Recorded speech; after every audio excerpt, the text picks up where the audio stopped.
Kluczem do szczęścia jest właśnie uważność. Szczęście tkwi w małych rzeczach. To musimy też przeżywać te gorsze momenty. Zauważyłam, jak wiele zmieniło to w moim życiu i w moim postrzeganiu. Może dla kogoś to zabrzmi egoistycznie. Hej, ja jestem Dominika. Witam Cię na moim kanale, na którym zamieszczam treści związane z rozwojem osobistym, ale nie tylko. W dzisiejszym filmie będziemy rozwikływać zagadkę, którą jest szczęście. Zapewne wielu z Was zastanawia się, jak być szczęśliwym. No właśnie, jak?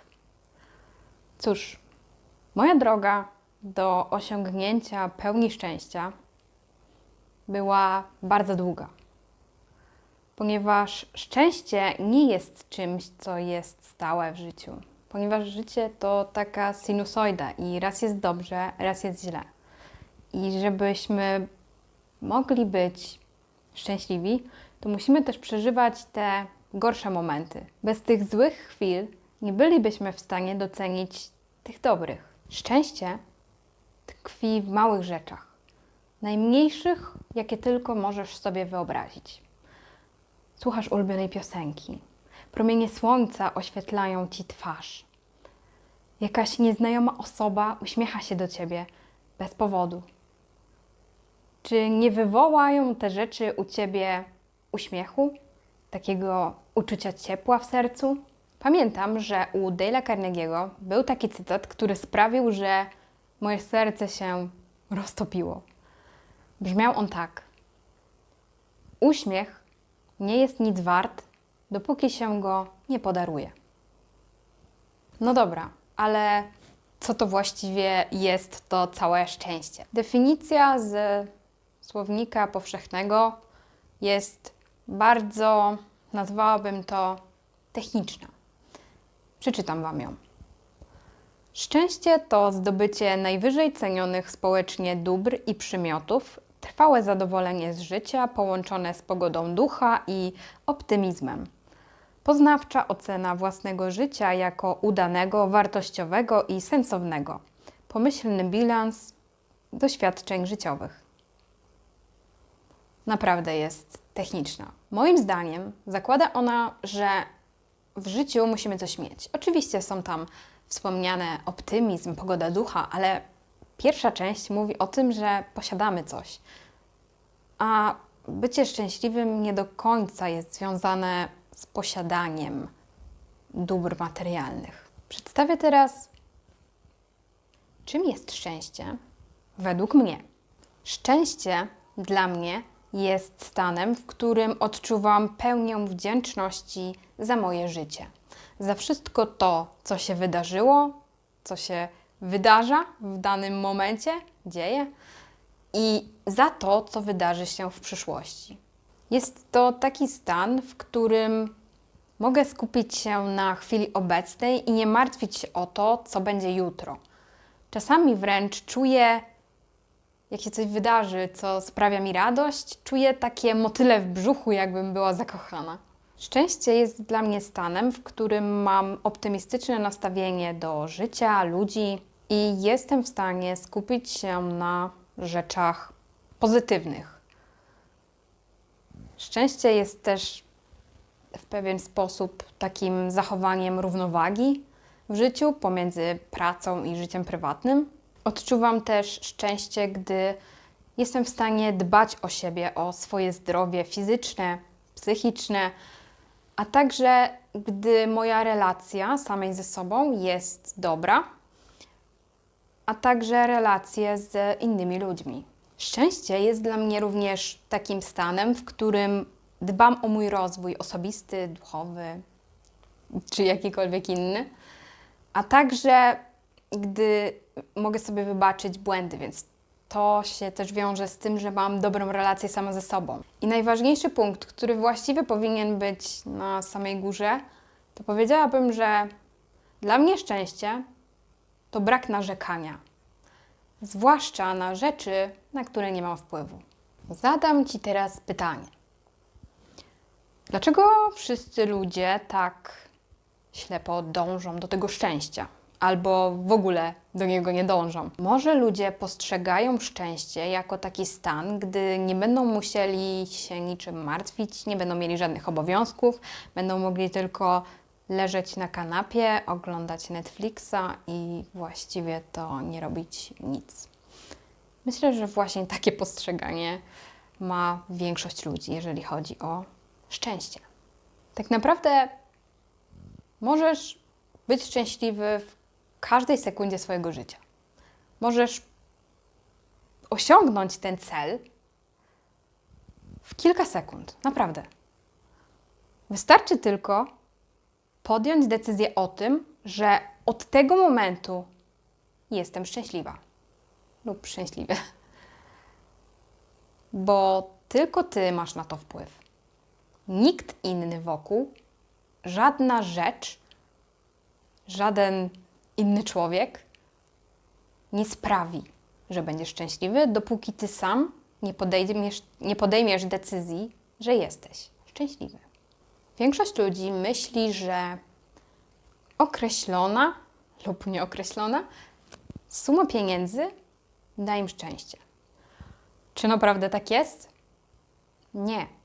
Tak jak wcześniej wspomniałam, dobra materialne nie są w stanie nam zapewnić szczęścia. Pewnie teraz w głowie kłębi Ci się pytanie, dlaczego? Dlatego, że dobra materialne, które nabywamy za pieniądze, które musimy najpierw zarobić, czyli musimy poświęcić nasz czas, energię na to, żeby zarobić te pieniądze, prawda?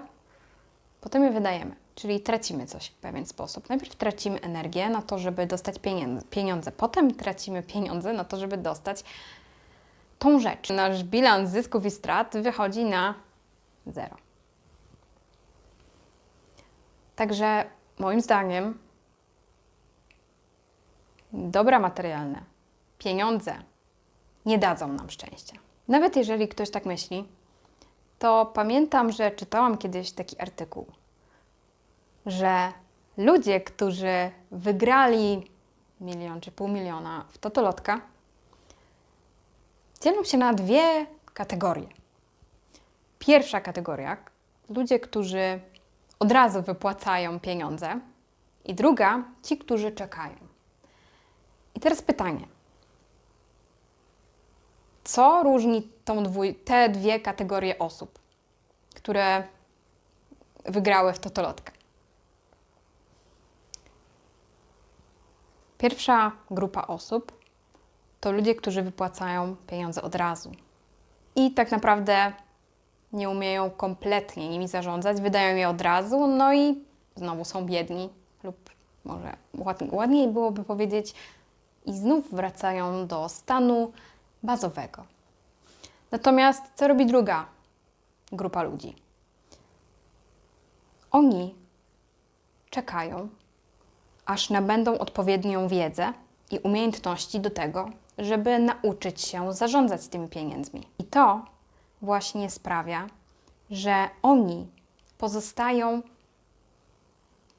zamożni, bogaci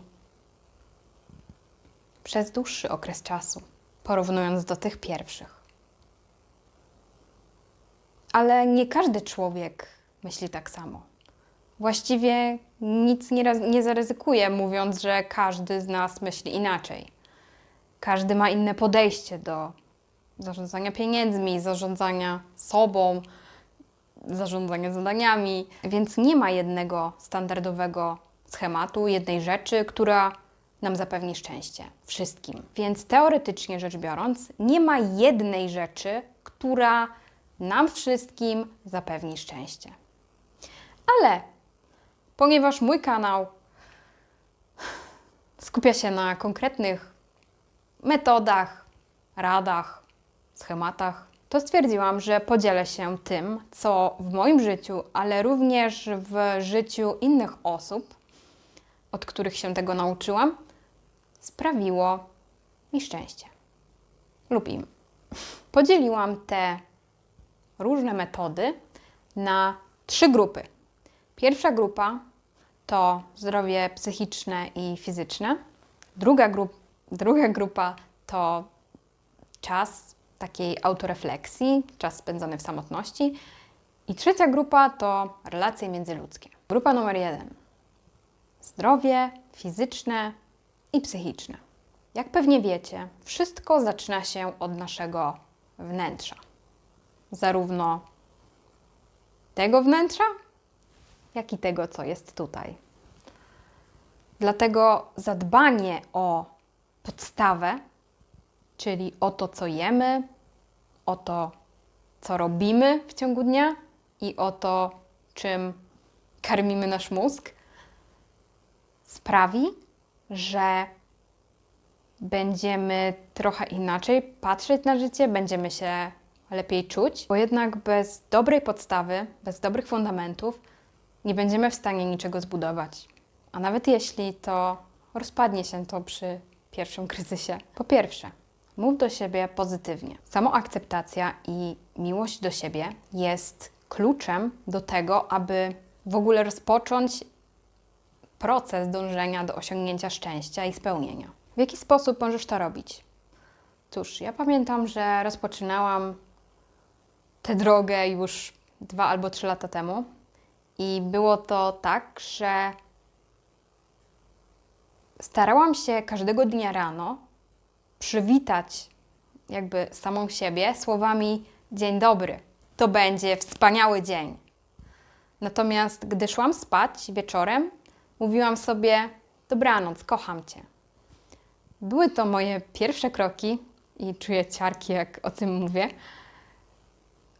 Były to moje pierwsze kroki, aby zrozumieć i docenić siebie i też nastawić się sama lepiej do nocy i do dnia. Oprócz tego bardzo dobrze działa przekonywanie siebie w lustrze albo mówienie do siebie miłych rzeczy w lustrze. Ja przeżyłam to kilka razy już, właśnie takie głębokie połączenie ze swoim odbiciem. I może dla kogoś to zabrzmi egoistycznie, ale spróbujcie najpierw, a potem dopiero oceniajcie.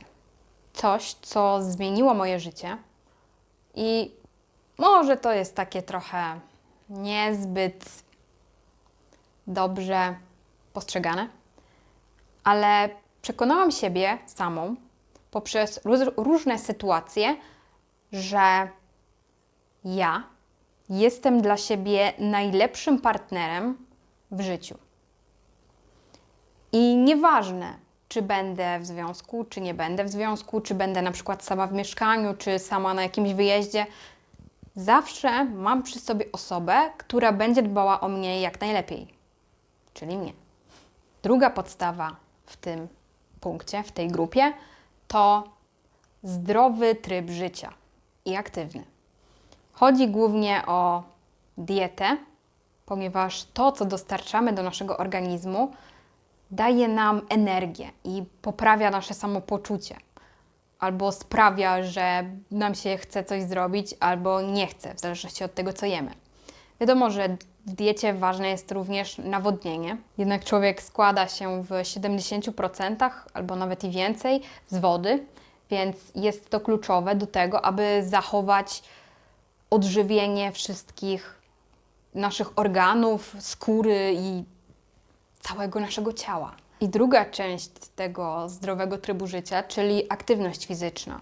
Sport poprawia nasze samopoczucie, ponieważ po wysiłku fizycznym wydzielają się endorfiny. Endorfiny są hormonami szczęścia i one sprawiają, że dużo lepiej się czujemy, mamy dużo więcej energii i ten sport jest naprawdę ważny. Nawet jeżeli miałoby to być 10 minut w ciągu dnia. Jeszcze chciałabym wspomnieć o tym, że jeżeli uprawiasz sport, biegasz, chodzisz na spacery, cokolwiek, to bardzo ważna jest również muzyka, której słuchasz podczas tych czynności. Ja kiedyś słuchałam naprawdę bardzo demotywującej muzyki, w której były takie teksty, że po prostu ja czułam tą negatywną energię z tej muzyki, która płynęła i ja chciałam tego.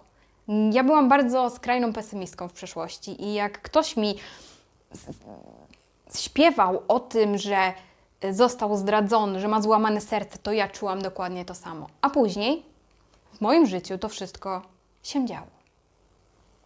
Natomiast teraz, gdy słucham muzyki, która nastraja mnie pozytywnie, w której tekstach są rzeczy, które pomagają mi dostrzegać życie, które pomagają mi dostrzegać pozytywne elementy życia, albo chociaż takie zwyczajne. I naprawdę muzyka ma ogromny wpływ. Dlatego ja teraz naprawdę bardzo zwracam uwagę na to, jak ten tekst jest skonstruowany i nawet jeżeli piosenka jest na przykład po chińsku, to ja to tłumaczę. Chcę wiedzieć, o czym ona jest, ponieważ chcę karmić mój mózg czymś pozytywnym, a nie czymś negatywnym. Bo to, czego słuchamy, ma naprawdę ogromny wpływ na to, jak się później czujemy. Kolejna rzecz to uważność, czyli głównie chodzi o skupianie się na chwili obecnej, czyli na tym, co dzieje się w tym momencie, ale również zauważanie najmniejszych rzeczy, jakie dzieją się w życiu czy na świecie. Na przykład drzewa, które właśnie ruszają się za oknem pod wpływem wiatru. Czyż to nie piękne? Kolejnym punktem jest wdzięczność, czyli docenianie wszystkiego, co mamy w życiu, ale również tego, co było i tego, co będzie.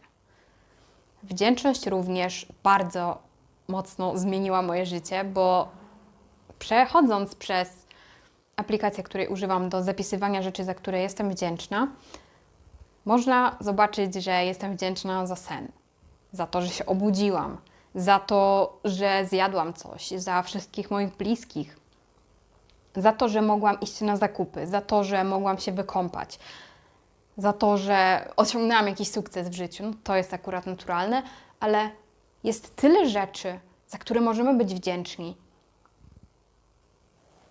że to jest niewyobrażalne. A mnóstwo ludzi po prostu je pomija. Tak jakby to było oczywiste, że idziesz do sklepu, wydajesz 100 zł na zakupy spożywcze, a równie dobrze mógłbyś nie mieć tych 100 zł. Przejdę teraz do drugiego bloku tych rzeczy, które możemy robić dla osiągnięcia szczęścia. Jest to czas w samotności, czyli taki czas na autorefleksję, połączenie się ze sobą i większe zrozumienie siebie. Nie jestem pewna, ale wydaje mi się, że były przeprowadzane jakieś badania, które potwierdzały, że im więcej czasu spędzamy w naturze, oczywiście bez przesady, tym lepsze zdrowie mentalne mamy. I ja się z tym zgodzę. Przebywanie w naturze pozwala nam na ćwiczenie uważności. Zauważamy jakieś takie rzeczy, na przykład słońce, które świeci nam w twarz, albo gwiazdy na niebie, albo jakiegoś małego robaczka, który właśnie próbuje przedostać się z jednego końca chodnika na drugi. Ja na przykład lubię obserwować chmury, szczególnie gdy jest ich tak umiarkowanie wiele i jest słoneczny dzień. Wtedy patrzę na nie, jak są rozmieszczone na przykład na 3 piętrach atmosfery, i przebija się przez nie to słońce, przez co one są takie postrzępione i złote na końcach. To jest dla mnie tak niesamowite, że po prostu nie umiem tego opisać. I tak naprawdę właśnie skupianie się na tym, jak niesamowity jest ten świat natury i obserwacja go, pokazuje nam, że świat jest bardzo różnorodny. W naturze ta cała perfekcja nie istnieje. Tam nieważne, ile płatków ma kwiat, on jest i tak piękny. Więc też skupianie się na perfekcjonizmie, na tym, żeby wszystko było idealne, zdecydowanie nie jest kluczem do szczęścia. Drugi punkt w tej grupie to rozwój. Rozwój osobisty, zawodowy czy duchowy. Niestety nie wiem, rozwijanie którego z tych obszarów przyniesie Ci radość, ale powiem tyle, że każdy człowiek jest inny i każdy może się skupiać na czymś innym i wtedy dopiero będzie czuł się spełniony, szczęśliwy. Wszystko zależy tak naprawdę od tego, co jest dla Ciebie ważne. Ja na przykład lubię się rozwijać.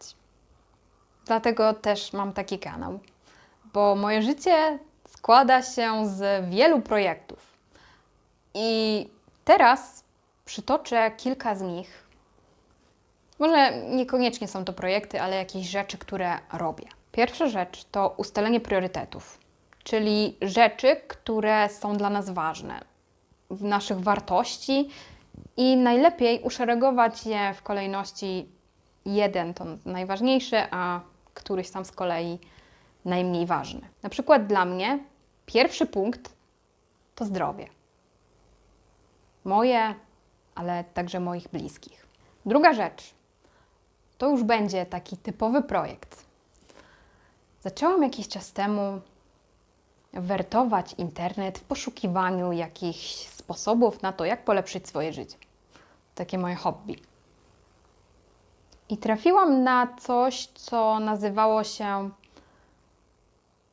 100 Happy Days, czyli 100 dni szczęścia. Chodziło o to, żeby albo składować te rzeczy w jakimś słoiku z karteczkami, albo wrzucać posty na Instagrama, Facebooka, czy na bloga, czy w jakiś inny sposób. Trzeba było zrobić zdjęcie jednej rzeczy, która danego dnia sprawiła nam radość, albo właśnie napisać na karteczce.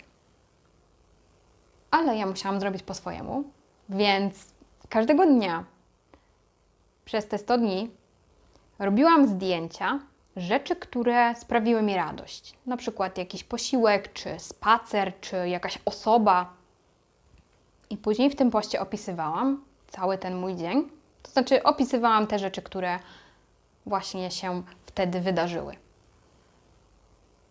I w ciągu tych 100 dni nabyłam taki nawyk, że właśnie robię te zdjęcia i potem opisuję to wieczorem wszystko, żeby było w jednym miejscu. I dopiero po 100 dniach zauważyłam, jak wiele zmieniło to w moim życiu i w moim postrzeganiu. Zaczęłam skupiać się głównie na pozytywnych rzeczach, które działy się w moim życiu. I mimo, że to było tylko 100 dni, to podtrzymanie tego projektu, teraz już on jest nazwany 1000 dni, jestem chyba na 215 dniu. Podtrzymanie tego właśnie sprawia, że ja jeszcze bardziej zakorzeniam w sobie ten sposób myślenia, że zawsze skupiam się na pozytywach. I tak, sprawia to, że jestem szczęśliwa. I co najważniejsze, mogę zobaczyć to moje szczęście na zdjęciach i w opisie. Blog ten z moimi postami jest dla mnie niejako takim pamiętnikiem, więc jeżeli czuję się trochę gorzej, to mogę sobie wrócić do któregoś postu i przeczytać go i wtedy docenić to, co się wtedy wydarzyło i to, co się dzieje w tym momencie. Jeszcze jedna rzecz, którą ja robię, ale głównie dlatego, że sprawia to, że mam więcej energii i napędza mnie do robienia kolejnych rzeczy. A jest to robienie rzeczy, które są kontrowersyjne albo przekraczanie moich granic. Mój ostatni film był właśnie na temat przekroczenia granicy, którą było moje ciało. Ponieważ borykałam się z pewnymi kompleksami na jego temat. Ale o tym dzisiaj nie będę mówić. Nie wiem dlaczego, ale odnajduję naprawdę dużo przyjemności w właśnie przekraczaniu granicy albo udowadnianiu sobie samej, że mogę coś zrobić. Na przykład prowadzić spotkanie dla jakichś 20 osób, będąc przez 2 godziny w centrum uwagi, ale może o tym opowiem kiedy indziej. Kolejna rzecz, której ja się dopiero uczę, bo niestety nie jest to dla mnie takie proste. Jest to zachowanie równowagi w życiu. Właściwie nie tylko work-life balance, czyli równowaga pomiędzy życiem prywatnym a pracą, ale również w sporcie, jedzeniu, spotykaniu się z ludźmi, rozwoju itd. Zachowanie równowagi w tych wszystkich obszarach sprawi, że będziemy zdrowi psychicznie. Trzeba pamiętać, że oprócz tego, że musimy właśnie pracować, czy musimy się rozwijać, czy musimy się spotkać ze znajomymi, czy musimy jeść, czy musimy uprawiać sport, musimy też odpoczywać. I właśnie u większości ludzi ten odpoczynek jest zawsze na górze, czyli ma najmniejszą wagę. Stąd też w Polsce mamy taki wszechobecny pracoholizm. Na przykład jak Polak jedzie za granicę, to zawsze stara się ponad własne siły zrobić wszystko jak najlepiej, a ludzie, którzy tam pracują i mieszkają, nie są zbyt zaangażowani w tę pracę. Coś, co jest powiązane z dobrą relacją samej ze sobą osoby, czyli wybaczanie sobie takich drobnych błędów, potknięć itd. Bo jednak popełnienie jednego błędu danego dnia nie sprawi, że musisz wszystko zaczynać od nowa. No chyba że jesteś lekarzem, chirurgiem i może nie będę kończyć. Ale dam inny przykład. Ja miałam duży problem z podjadaniem pomiędzy posiłkami. I właśnie przez to każdego dnia chciałam zaczynać od nowa i wpadłam w takie błędne koło, bo mimo, że zaczynałam od nowa każdy kolejny dzień, to codziennie działo się to samo, aż w końcu się poddałam totalnie i nie za dobrze się to skończyło. Teraz również coś, co jest ważne z punktu widzenia relacji samej tej osoby samej ze sobą, czyli konsekwencja w dotrzymywaniu słowa, które daliśmy sobie samemu, ale również innym ludziom. Tylko że pamiętaj, że to, co robisz dla siebie, również robisz dla innych. Więc jeżeli obiecujesz sobie, że od dziś codziennie będę ćwiczyć, to zrób to. Bo mówić potrafi każdy, ale zrealizować to, co powiedział, już może nie być aż tak prosto. Ja mam taki sposób, że jak tylko o czymś pomyślę, żeby to zrobić, to od razu to robię. Bardzo dobrze to działało na przykład kilka miesięcy temu. Zagadałam do pani w tramwaju, bo pomyślałam, o, ma ładne okulary, powiem jej. I wyniknęła z tego taka dość długa rozmowa. Albo na przykład dzisiaj miałam taką sytuację, że musiałam coś posprzątać. No i robiłam sobie posiłek w kuchni, no i zapomniałam o tym, ale od razu, jak mi się przypomniało, to zrobiłam. Po pierwsze, zaoszczędzamy czas. I po drugie, nie tracisz tej swojej relacji pozytywnej ze sobą, bo ufasz sobie, że jeżeli o czymś pomyślisz, czy coś sobie obiecasz, to od razu to wykonasz. I w taki właśnie sposób też zyskujesz ten szacunek do siebie. I coś oczywistego, bo jednak szczęście wiąże się z takim pozytywnym podejściem do życia, tak, z optymizmem, z pogodą ducha, jak to PWN pisało w swojej definicji. Czyli właśnie pozytywne nastawienie do wszystkiego wokół, do ludzi, do świata, do pracy. Bo czy tracisz coś na tym, że komuś powiesz miłego dnia? Chyba nie. I dobrnęliśmy wreszcie do grupy numer 3, czyli do relacji międzyludzkich. Jesteśmy ludźmi. Ludzie potrzebują innych ludzi wokół, żeby dobrze się czuć, żeby czuć się bezpiecznie, żeby przynależeć do jakiejś grupy, podobnie jak zwierzęta. I to wynika z piramidy potrzeb. Każdy człowiek chce należeć do jakiejś grupy, czy mieć na przykład przyjaciół, czy do rodziny. I to jest dla nas naprawdę bardzo ważne, bo dzięki temu widzimy, że ci ludzie nas akceptują i sami siebie jesteśmy w stanie również zaakceptować. Ale nie chodzi o to, aby dbać tylko o relacje z ludźmi, których znamy, ale również poszerzać swoje kontakty, bo jednak nie wiadomo, czy kiedyś w przyszłości nam się to nie przyda. Po pierwsze, dbajmy o relacje z ludźmi. W jaki sposób? Wiecie, bardzo miło jest, gdy ktoś pamięta Wasze imię. Może nazwisko niekoniecznie, ale zwracanie się do kogoś po imieniu jest, przynajmniej dla mnie, bardzo miłe i według Dale'a Carnegie'ego również. Oprócz tego pamiętanie o jakichś urodzinach, ważnych wydarzeniach z życia danej osoby, albo na przykład nawiązanie w rozmowie do tego, co się wydarzyło u niej w ostatnim czasie. Albo na przykład możesz zaproponować jakąś wspólną aktywność, żeby się, nazwijmy to, integrować. Drugi punkt to otaczanie się pozytywnymi ludźmi, którzy są dla nas inspiracją. Tak jak mówiłam w moim pierwszym filmie, Dlaczego Twoje życie nie ma sensu? 5 powodów. Właśnie z Twojego otoczenia.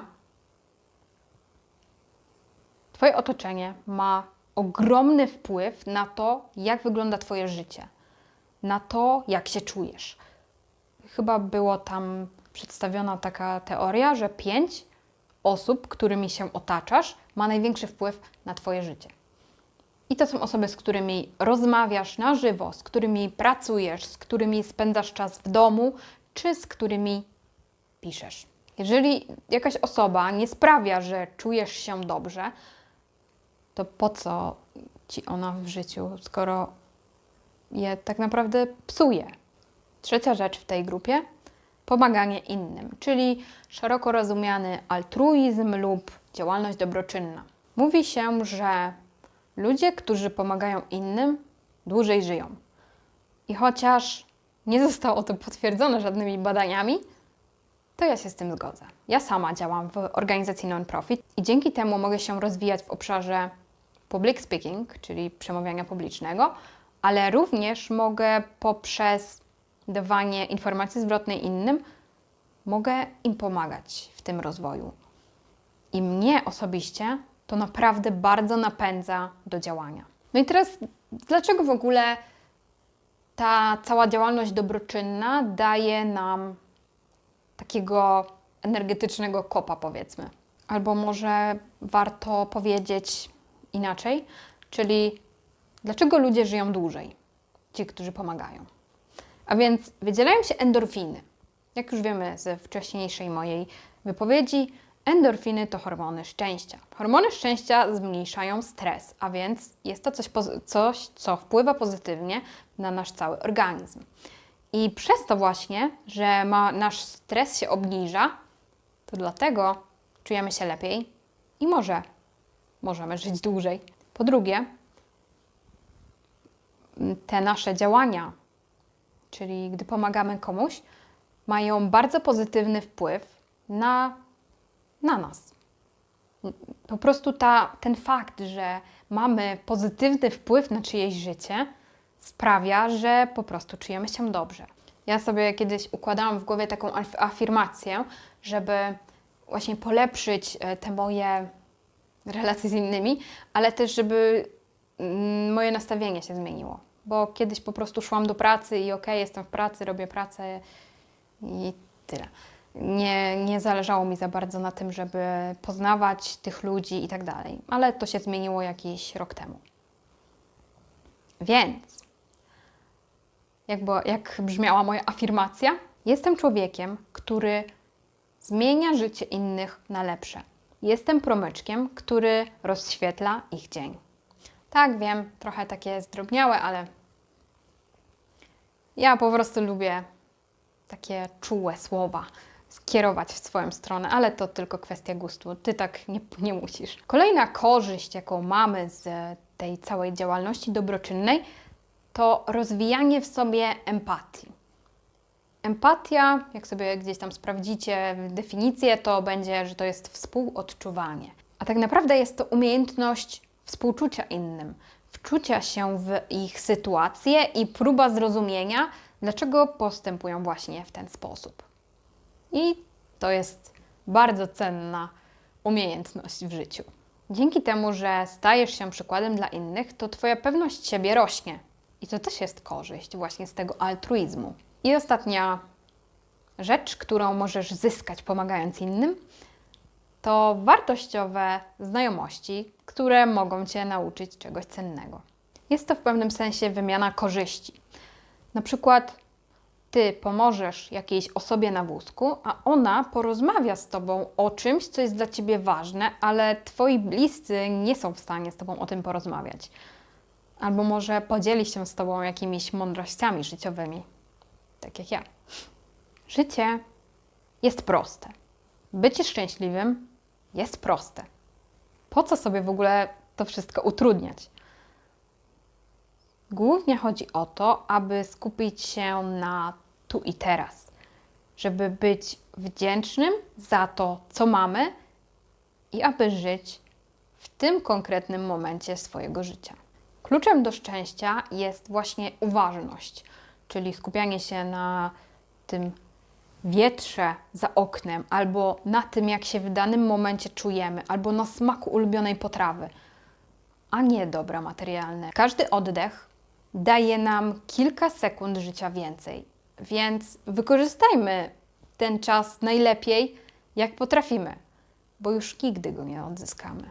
Dziękuję Ci bardzo za obejrzenie mojego filmu.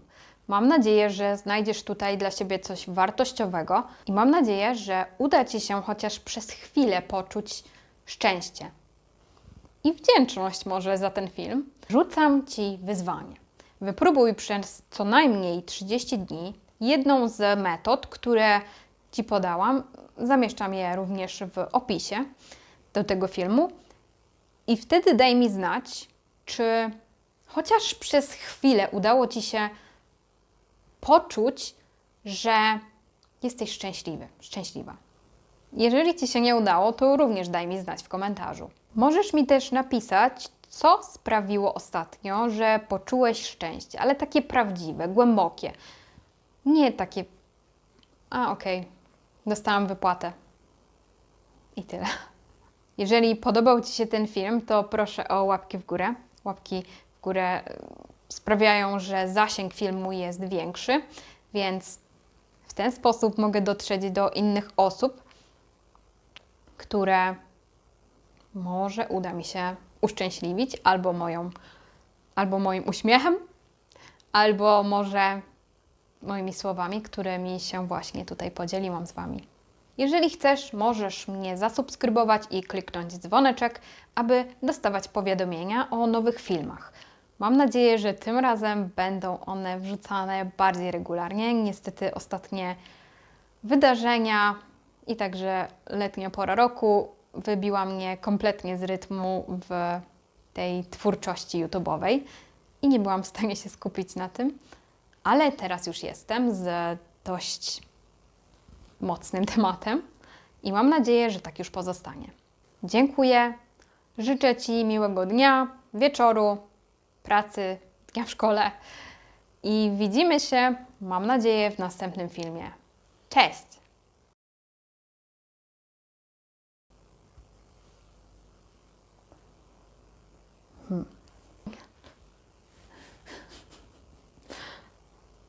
Szczęście dla mnie jest stanem, w którym czuję pełnię wdzięczności. Wdzięczności. Ludzie, przestańcie, no.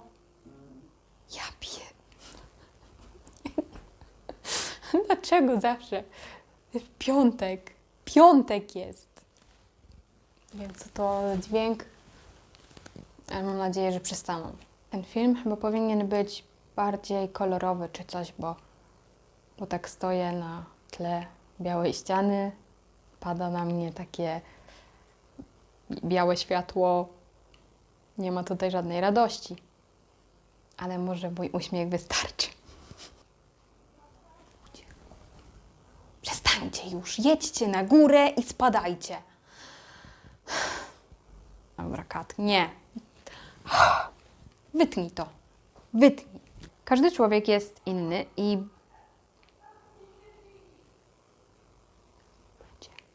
ludzie, Uspokójcie się na tym korytarzu.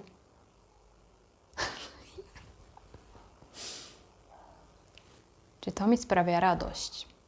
Cóż, no nie do końca. Ale jeżeli to przetrwam, to będzie fajny film. Przepraszam, nie fajny, tylko wartościowy. Drugi...